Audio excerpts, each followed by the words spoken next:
April മാസം പുതിയ സാമ്പത്തിക വർഷം തുടങ്ങാനിരിക്കെ സർക്കാർ മേഖലയിൽ കാര്യമായ മാറ്റങ്ങൾ ഉണ്ടാകില്ല. അതിൻ്റെ മുഖ്യ കാരണം മുൻ വർഷങ്ങളിലെടുത്ത ലോണുകളുടെ തിരിച്ചടവ് കൂടി ഈ വർഷമുണ്ടെന്നുള്ളതാണ്. ഏതാണ്ട് 22,000 കോടിയുടെ ADB ലോൺ തിരിച്ചടവ് ഈ വർഷം തന്നെയുണ്ട്. അടുത്ത സാമ്പത്തിക വർഷം കടമെടുക്കാനുള്ള പരിധി ഏതാണ്ട് 32,000 കോടിയാണ്. അതായത് പരമാവധി കയ്യിൽ കിട്ടാൻ പോകുന്ന കടം വെറും 10,000 കോടി. കേരള സർക്കാരിൻ്റെ മുന്നിൽ വരുമാനം കൂട്ടാനുള്ള ഒരു വഴിയുമില്ല. കഞ്ചാവിൻ്റെ ലഹരി പോലെ കമ്മ്യൂണിസം തലയ്ക്ക് പിടിച്ച ഒരു ജനത, 100% സാക്ഷരത നേടിയ സംസ്ഥാനം. ഇനി ഇവിടെ ഒരു വ്യവസായവും തുടങ്ങാൻ ആരും മുന്നോട്ട് വരില്ല. തുടങ്ങിയാൽ തന്നെ മിക്ക നേതാക്കൾക്കും അവരുടെ മക്കൾക്കും വരെ മാസപ്പടി കൊടുക്കേണ്ടി വരും. അതാണ് നമ്മൾ കണ്ടുവരുന്നത്. ആകെ തുടങ്ങാൻ പറ്റുന്ന വ്യവസായമായ തട്ടുകടകൾക്ക് GSTയുമില്ല. പിന്നെ മുന്നിലുള്ള ഏക വഴി മുണ്ട് മുറുക്കിയെടുത്ത് ചിലവ് കുറയ്ക്കുക എന്നത് മാത്രമാണ്. തെറ്റിദ്ധരിക്കരുത്, ഇത് മന്ത്രിമാർക്കും MLAമാർക്കും നേതാക്കന്മാർക്കും ഒന്നും ബാധകമല്ല. പിന്നെ ചെയ്യാൻ പറ്റുന്ന ഏക കാര്യം സർക്കാർ ജീവനക്കാരുടെ ശമ്പളം, പെൻഷനാണ്. അതിൻ്റെ ഒരു ട്രയലാണ് ഈ കഴിഞ്ഞ മാസം നമ്മൾ കണ്ടത്. ഇനി സർക്കാർ ജീവനക്കാർക്ക് സംഭവിക്കാൻ പോകുന്നത് ഏതാണ്ട് KSRTC ജീവനക്കാരുടേതിന് സമാന സ്ഥിതിയായിരിക്കും. ഇനിയുള്ള മാസങ്ങളിൽ ശമ്പളത്തിന് താമസം വരുമെന്ന് മാത്രമല്ല, ക്യാപ്പിങ്ങും ഉണ്ടാകും. കിട്ടിയ വിവരങ്ങൾ വെച്ച് പരിശോധിച്ചാൽ പരമാവധി 50,000, 30,000 എന്നീ 2 സ്ലാബിലാണ് ക്യാപ്പിംഗ് വരാൻ പോകുന്നത്. ഇത് തന്നെയാണ് പെൻഷൻ്റെ അവസ്ഥയും. അത് പരമാവധി 35,000 എന്ന തുകയിൽ ക്യാപ്പ് ചെയ്യപ്പെടും. തടഞ്ഞു വയ്ക്കുന്ന തുക ഇപ്പോൾ നിലവിൽ കൊടുക്കാനുള്ള DAയുടെ അവസ്ഥയാകും. കേരളത്തിൻ്റെ സാമ്പത്തിക സ്ഥിതി നന്നാകുമ്പോൾ കുടിശ്ശിക തരും. അതായത് ആ ഉറപ്പ് വെള്ളത്തിൽ വരച്ച വര പോലെ മാത്രം. സർക്കാർ ജീവനക്കാർ പ്രതിഷേധിക്കും, സമരം ചെയ്യും എന്നൊക്കെ പറയും. പക്ഷെ ഒന്നും നടക്കാൻ പോകുന്നില്ല. 5 ലക്ഷം സർക്കാർ ജീവനക്കാരുടെ ശമ്പളം പിടിച്ചു വച്ചാൽ സംസ്ഥാനത്തിൻ്റെ സാമ്പത്തിക സ്ഥിതി തകിടം മറിയുമെന്ന് പലയിടത്തും പോസ്റ്ററുകൾ കണ്ടു. ശരിയാണ്, പക്ഷെ മറ്റു വഴിയില്ല.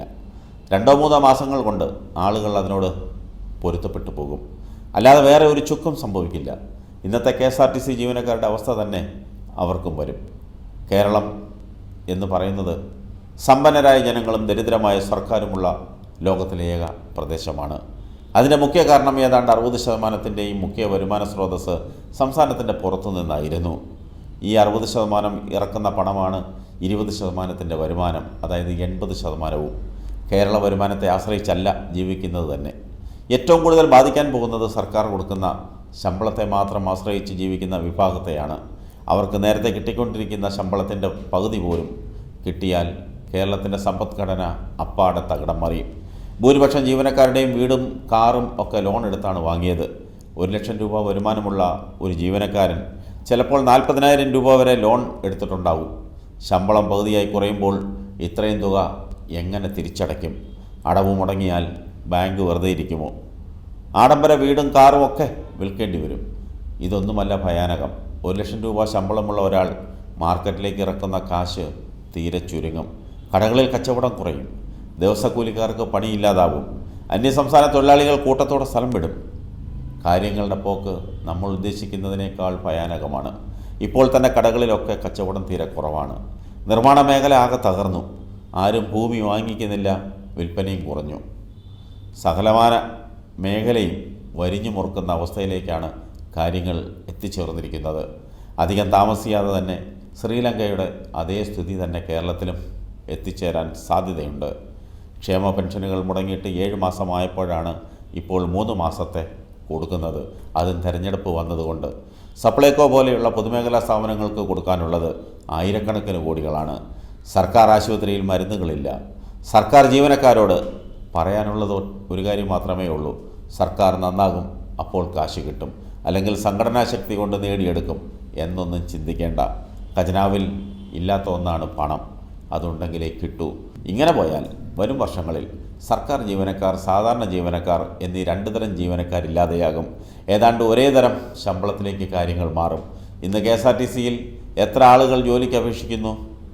ഏതാണ്ട് അതേ അവസ്ഥയാകും സർക്കാർ മേഖലയിലും സംഭവിക്കാൻ പോകുന്നത്. മുതലാളിത്ത സാമ്പത്തിക ഘടനയ്ക്ക് മാത്രമേ കേരളത്തെ രക്ഷിക്കാൻ കഴിയൂ. വേറെ ഒരു വഴിയും കാണുന്നില്ല.